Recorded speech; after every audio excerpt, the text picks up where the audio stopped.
20 étudiants ont été blessés, dont un dans un état très grave. Après l'annonce de la mort de Fallou Sène, les étudiants ont continué à manifester à Saint-Louis. Les dégâts énormes, le Crous, le rectorat, la villa du recteur et la maison de Mauritanie ont été saccagés à Saint-Louis. Selon Libération et Vox Populi, des manifestations ont été également notées à Dakar, Bambey et Ziguinchor. À Dakar, nos confrères de Walfadjri nous apprennent qu'un véhicule de la police a été incendié à l'université Cheikh Anta Diop de Dakar. Dans le quotidien national Le Soleil, le chef de l'État, Macky Sall, exige toute la lumière. Macky Sall a aussi présenté ses condoléances à la famille de Fallou Sène. Informé de la mort de l'étudiant Fallou Sène, le chef de l'État a dépêché le ministre des Forces armées, Augustin Tine, accompagné du général de division Cheikh Sène à Saint-Louis. Selon nos confrères du quotidien LAS, dans le même journal, le ministre des Forces armées indique la piste du tueur. D'ailleurs, le procureur de Saint-Louis fait face à la presse ce mardi à 11h pour faire le point sur la mort de l'étudiant Fallou Sène. Le colonel Pape Souleymane Cissé, commandant de la Légion Nord, déclare dans le quotidien L'Observateur que le commandant de l'unité a usé de son arme pour limiter les dégâts et dégager la route. Cette mort de Fallou Sène a suscité beaucoup de réactions.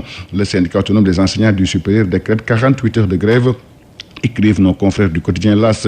L'Union nationale des parents d'élèves et d'étudiants du Sénégal demande au gouvernement de mener une enquête dans les meilleurs délais pour situer les responsabilités. Selon nos confrères du Sud Quotidien, dans un communiqué parvenu aux différentes rédactions, la Ligue sénégalaise des droits de l'homme, Amnesty International, exige l'ouverture d'une enquête indépendante. L'Alliance pour la citoyenneté et le travail d'Abdoul Mbaye, le grand parti de Malick Gakou et le FSDBJ de Cheikh Bambadji exigent que toute la lumière soit faite sur la mort de l'étudiant Fallou Sène. Selon Sud Quotidien, dans le même journal, le Parti démocratique sénégalais exige la démission de Macky Sall. Profondément indigné, le PDS appelle les partis de l'opposition, les organisations de la société civile, les syndicats et tous les démocrates à tenir immédiatement et partout de grands rassemblements populaires contre ce régime aveugle et sourd aux revendications des étudiants. Selon nos confrères du Sud Quotidien, cette mort de Fallou Sène remet sur la table le retard de paiement des bourses qui ont emporté des étudiants. Balla Gaye en 2001, Bassirou Faye en 2014, tous de l'université Cheikh Anta Diop de Dakar, et hier Fallou Sène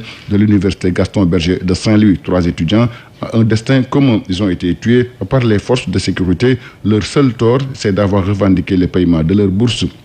Affaire du capitaine Dieye, l'armée brandit le sabre. Selon nos confrères du quotidien Enquête, la grande muette qui brise le silence, l'état-major rétablit les faits car il estime qu'il y a eu une atteinte à leur crédibilité et leur image suite aux informations publiées dans les médias et dans les réseaux sociaux. Dans un communiqué reçu pratiquement par tous les journaux, la direction de l'information et des relations publiques de l'armée d'IRPA tient à démentir le capitaine Dieye en le considérant comme un déserteur et non un démissionnaire. Et puis en sport, différent entre Ouakam et les clubs de Mbour, nos confrères du quotidien Record nous informent le conflit latent qui oppose les clubs de Mbour et de Ouakam atterrit au Palais de la République. À cet effet, le chef de l'État reçoit demain les différents protagonistes. Ce sera à 11h au Palais de la République.